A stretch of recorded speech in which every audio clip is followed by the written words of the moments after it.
ఏంటిటా కుండబద్దలు కొడతా అత్త. నమస్కారం, కుండబద్దల ప్రేక్షకులకి స్వాగతం. నేను గౌతమ్ కాటా. విడదల రజనీ ఓవర్ యాక్షన్ అంతా ఇంతా కాకుండా పోయింది. వైఎస్ఆర్ కాంగ్రెస్ పార్టీలో ఇక పీక్ స్థాయి నాయకురాలు నేనే అన్నట్టుగా ఈ రోజున వ్యవహార శైలి కనిపిస్తూ ఉంది. కాకపోతే ఈవిడ గతంలో బాలినేని శ్రీనివాసరెడ్డిని ఒంగోలు వెళ్ళి కలిసినప్పుడు జనసేనలోకి వెళ్తుంది అనే ఒక పుకారు కూడా వచ్చింది. కాకపోతే ఈవిడ మీద వేలాడుతున్న కేసులు కానీ ఈవిడని అరెస్టు చేయడానికి మరి ప్రభుత్వం కూడా కొంత గట్టిగానే ఉంది అనే విషయం తెలుసుకుని మరి వాళ్ళు ఏమైనా జనసేనలోకి రానివ్వలేదేమో తెలియదు. ఇక విడదల రజనీ అయితే వైఎస్ఆర్ కాంగ్రెస్ పార్టీలో మిగిలిపోవాల్సిన పరిస్థితి వచ్చింది. ఈ రోజున ఇక ఓవర్ యాక్షన్ పీక్ స్థాయికి వెళ్ళిపోయి ఒక నిందితుడిని తన కారులో దాచిపెట్టి మరీ పోలీసుల విధులకు ఆటంకం కల్పిస్తూ వాళ్ళ పని వాళ్ళని చేయనీయకుండా అడ్డం పడి అతన్ని రక్షించే ప్రయత్నం చేసింది. ఎట్టకేలకు పోలీసులు అతన్ని తీసుకొని వెళ్ళారు. ఈ విడదల రజనీకి అనుచరుడిగా పనిచేస్తున్న ఎవరో శ్రీకాంత్ రెడ్డి అనే ఒక వ్యక్తి గతంలో వీళ్ళు అధికారంలో ఉండగా ఈ విడదల రజనీ కూడా అధికారంలోకి రావటం కంటే ముందు, అంటే ఈ ఎమ్మెల్యే అవ్వటం కంటే ముందు తెలుగుదేశం పార్టీలో ఉన్నప్పుడు ఒక రకమైన ఓవర్ యాక్షన్, సాఫ్ట్వేర్ మొక్క, జగన్మోహన్ రెడ్డి అనే భూతాన్ని చూపిస్తాను, ఇలాంటి మాటలు ఒక ఓవర్ యాక్షను. ఎంతున్నా మరి జగన్మోహన్ రెడ్డిని అంత మాటని మళ్ళీ తిరిగి ఆడికి ఎట్టెళ్ళగలిగిందో తెలియదు. ఆయన కూడా ఎందుకు రానిచ్చాడో మనకి తెలియదు. దాని వెనకున్న కారణాలు ఉంటాయి. అధికారంలోకి వెళ్ళిన తర్వాత ఇక భజన ఒక నాగరాజ భజన బృంద సమాజం అన్నట్టుగా తయారై కూర్చొని ఇక మంత్రి పదవిని కూడా సాధించింది. మంత్రి అయిన దగ్గర నుంచి ఇక చంద్రబాబు నాయుడు ఇలాగా వాళ్ళకి బయటకు వచ్చే పరిస్థితే లేదు, ఇలాంటి పరిస్థితుల్లో వీళ్ళు ఏం చేస్తూ ఉన్నారు అని ఏదేదో మాట్లాడబోతూ ఒకంత తిప్పి మళ్ళీ వాళ్ళ మీదకి సెల్ఫ్ గోల్ వేసుకునే మాటలు కొన్ని మాట్లాడింది. ఇక చిలకలూరుపేటలో గెలవటం కష్టం అని అనుకున్న తర్వాత మరి ఇక సజ్జల రామకృష్ణారెడ్డి, విజయసాయిరెడ్డి ఇలాంటి వాళ్ళ ప్రాపకంతో ఆవిడ గుంటూరు టికెట్ తీసుకొని ఆడ కూడా ఓడిపోయింది అనుకోండి, అది వేరే విషయం. మరి వాళ్ళు చేసిన దురాఘాతాలు ఆ వేవ్ అలాగుంది. జగన్మోహన్ రెడ్డి అండ్ పార్టీయే 11 సీట్లకు పరిమితం అయిందంటే వీళ్ళందరూ ఒక లెక్క. కానీ మళ్ళీ ఓడిపోయిన దగ్గర నుంచి కొంచెం స్తబ్దుగానే ఉన్నప్పటికీ కూడా ఎడ్లపాడు స్టోన్ క్రషర్ దగ్గర నుంచి లంచం వసూలు చేసిన అంశంలో పల్లె జాషువా అనే ఐపీఎస్ అధికారి కావచ్చు, లేకపోతే విడదల గోపి అని ఈవిడ మరిది గారు కావచ్చు, ఈవిడ పిఏ రామకృష్ణ కావచ్చు, ఇత్యాది వాళ్ళు కొంతమంది అరెస్టులు జరిగాయి, కొంతమంది విచారణ జరుగుతుంది. ఈవిడ అరెస్టు కూడా తథ్యం అన్నట్టుగానే ఉంది. ఇక ఎటూ పోలేక వైఎస్ఆర్ కాంగ్రెస్ పార్టీలో మిగిలిపోయి ఇక దీంతో మనం ఉచ్చ స్థాయికి వెళ్ళిపోతాం.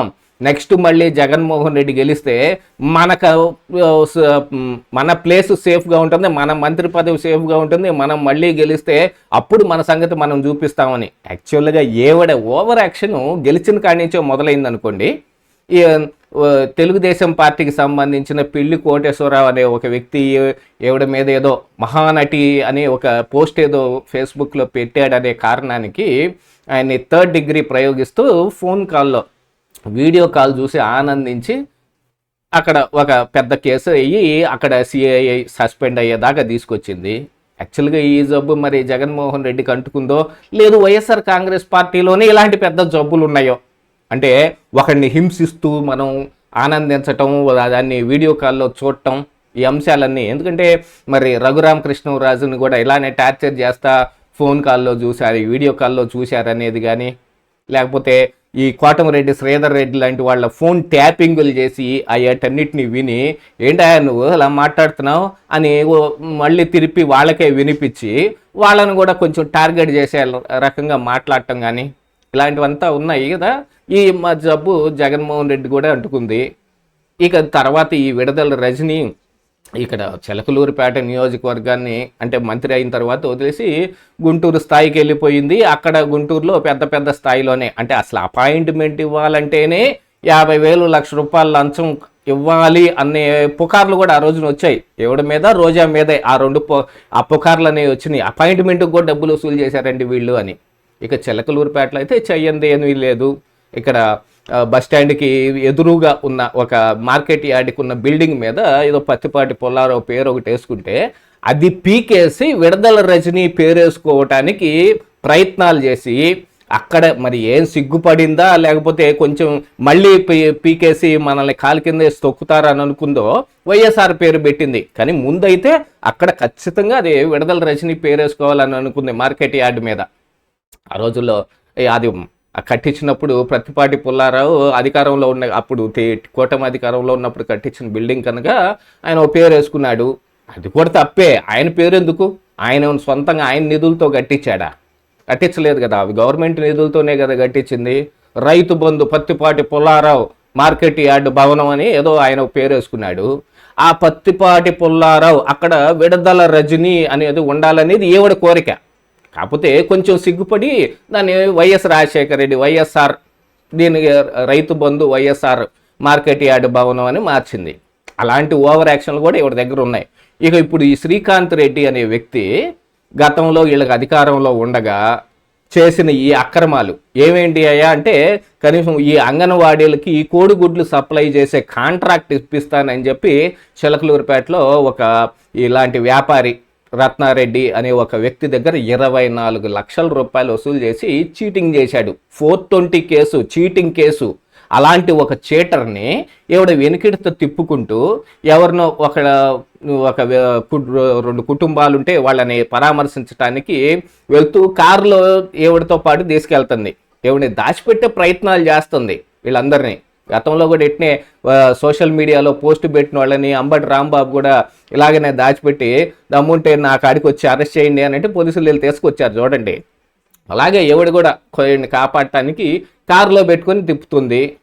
ఆ విషయం తెలుసుకున్న మరి పోలీసులు సుబ్బానాయుడు వెళ్ళి ఆ కారులో ఉన్న శ్రీకాంత్ రెడ్డిని అరెస్ట్ చేయడానికి వెళ్తే కారుకు అడ్డంగా నుంచుని నేను తీసుకొచ్చి అప్పచెబుతాను పోండి స్టేషన్కి.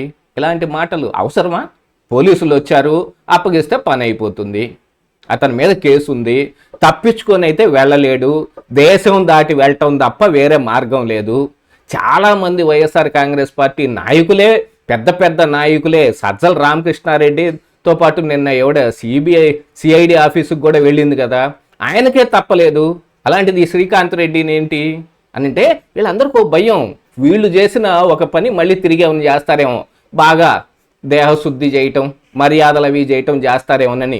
ఎందుకంటే వీళ్ళు అధికారంలో ఉన్నప్పుడు పెట్టిరేగిపోయిన విధానం అట్లాంటిది. ఈ విడుదల రజనీని ముందు పెట్టి శ్రీకాంత్ రెడ్డి కానీ ఇంకా చాలామంది చాలా రకాలైన మోసాలకు పాల్పడటం, దాంతోపాటుగా ఇక దౌర్జన్యం, దమనకాండ కూడా జనాల మీద పడి ఇరుచుకుపడ్డారు.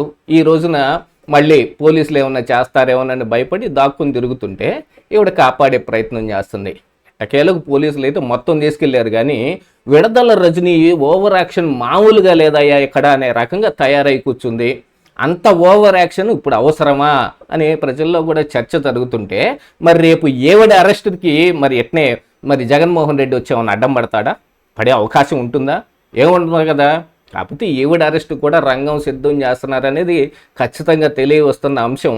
ఇక ఈవిడ ఓవర్ యాక్షన్ అయితే ఇంకా అప్పుడు ఏ రకంగా ఉంటుందో ఇంకా చూడాలి. ఇదే ఈరోజు కుండబద్దలు.